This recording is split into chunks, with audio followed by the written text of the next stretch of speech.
घरामध्ये वयोवृद्ध धार्मिक पेशंट असतील तर बघा, त्यांचा उपवास असला की आपल्याला नेहमीच हा प्रश्न पडतो की आपण त्यांच्या उपवासासाठी काय करावं. का तर एकतर त्यांना खाता येत नसतं आणि ते स्वतःचा उपवास मोडायला तयार नसतात. तर चला बनवूया आज आपण त्यांच्यासाठी भगरीचं सूप.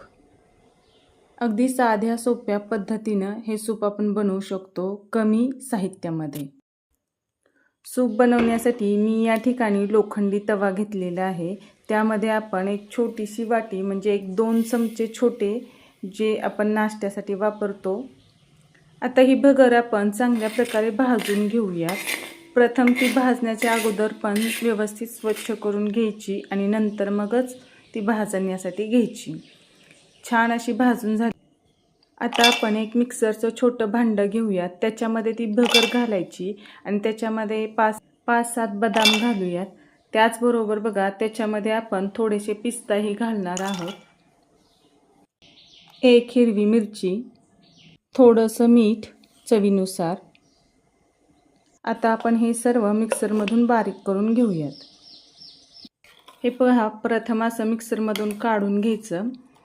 नंतर हे बारीक झाले का नाही ते पाहायचं आणि याच्यामध्ये थोडंसं पाणी घालायचं. पाणी घालून हे पुन्हा एकदा आपण ग्राइंड करून घ्यायचं.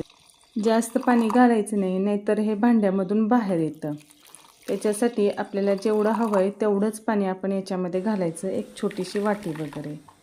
हे पहा, आपलं मिश्रण छान बारीक झालेलं आहे. आता आपण ते एका भांड्यात काढून घेऊन गॅसवरती ठेवायचं आणि छान गरम करून घ्यायचं. गरम करत असताना एक गोष्ट लक्षात ठेवायची, मिश्रणाच्या गाठी झाल्या नाहीत पाहिजे, नाहीतर आपल्याला पुन्हा ते मिक्सरमधून काढावं लागतं आणि पुन्हा गरम करावं लागतं. त्यासाठी मिश्रणाच्या गाठी नाहीत यासाठी सतत ते हलवत राहायचं. एक 2-3 मिनटं छान शिजल्यानंतर आपण हे सूप एका बाउलमध्ये काढूयात. बाउलमध्ये सूप काढल्यानंतर आपण त्याच्यामध्ये थोडंसं लिंबू घालूयात. याने चव फार सुंदर येते.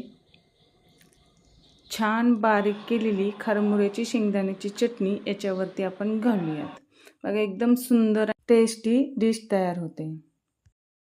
नाश्त्याच्या 2 चमच्यांमध्ये बघा साधारणतः 3 बाउल सूप आरामात तयार होते.